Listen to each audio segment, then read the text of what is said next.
Bismillahirrahmanirrahim. Assalamualaikum warahmatullahi wabarakatuh. Perkenalkan, nama saya Sari Rahmadani, saya dari Prodi Farmasi Fakultas MIPA. Di sini saya akan menjelaskan mengenai diare. Nah, diare ini dapat menyebabkan kondisi yang kurang nyaman atau dapat mengganggu kegiatan sehari-hari. Nah, diare ini terjadi ditandai dengan seringnya buang air besar lebih dari 3 kali dalam sehari. Selain itu, feses menjadi lebih encer atau cair. Dan pada beberapa kasus sering terjadi kejang perut atau sakit, kemudian demam dan muntah. Nah, apabila diare terjadi kurang dari 14 hari, biasanya disebut dengan diare akut. Kemudian, ada juga diare persisten atau diare berkelanjutan apabila diarenya lebih dari 14 hari. Dan diare yang terjadi lebih dari 30 hari disebut dengan diare kronis. Nah, diare akut juga dapat timbul dengan gejala feses yang berdarah atau berlendir.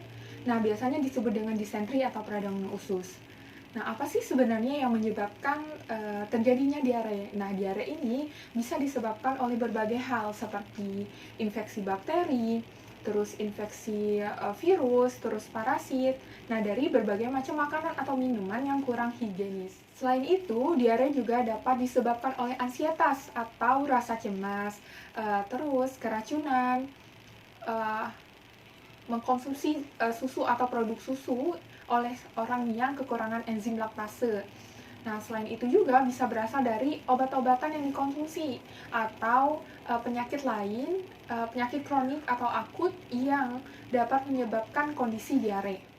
Diare sesekali memang tidak berbahaya, namun apabila diare dapat menyebabkan dehidrasi atau kekurangan cairan, maka dapat membahayakan.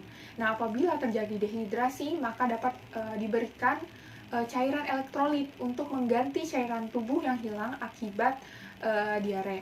Dalam mengatasi dehidrasi, dapat diberikan oralit.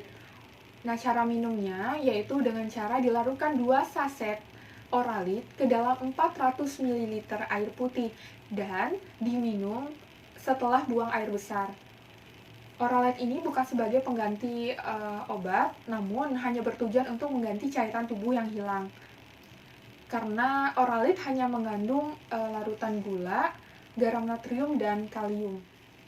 Untuk obat diare yang dapat digunakan yaitu tablet norit, kaulinpektin, atau atapugit. Nah, cara kerjanya yaitu mengurangi frekuensi buang air besar dan memadatkan feses, kemudian mengikat air yang berlebihan dan toksin penyebab diare. Nah, obat-obat ini tidak boleh diberikan untuk anak yang umurnya di bawah 5 tahun. Obat kaulinpektin atau pugit dikonsumsinya 1 tablet setelah buang air besar dengan konsumsi maksimum yaitu 12 tablet untuk orang dewasa dan 6 tablet untuk anak usia 6-12 tahun.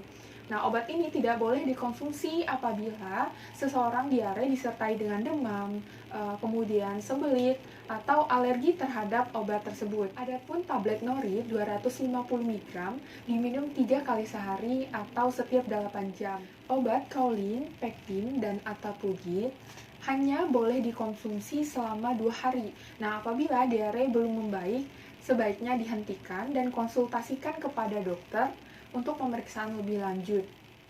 Adapun makanan yang diperbolehkan sebaiknya makanan yang mudah dicerna seperti biskuit, makanan yang tidak mengandung gula, makanan yang tidak pedas, makanan yang tidak berlemak. Hindari makanan padat atau sebaiknya makan yang tidak berasa seperti bubur, roti, atau pisang selama 1-2 hari. Selain itu juga menghindari minuman bersoda karena dapat memberatkan diare. Begitu juga dengan kopi, susu, teh, alkohol. Nah, itu harus dihindari. Hal yang dapat dilakukan untuk mencegah diare yaitu bilaslah tangan dengan baik setelah buang air besar dan pada saat menyiapkan makanan. Kemudian tutup makanan untuk menghindari kontaminasi dari lalat, kecoa, atau tikus. Kemudian pisahkan mana makanan mentah dan makanan matang. Simpan sisa makanan di dalam kulkas. Gunakan air bersih untuk memasak. Kemudian buang air besar di jamban dan lingkungan yang bersih. Baiklah, sekian penjelasan saya. Semoga bermanfaat. Terima kasih atas perhatiannya. Wabillahi taufiq wal hidayah. Wassalamualaikum warahmatullahi wabarakatuh.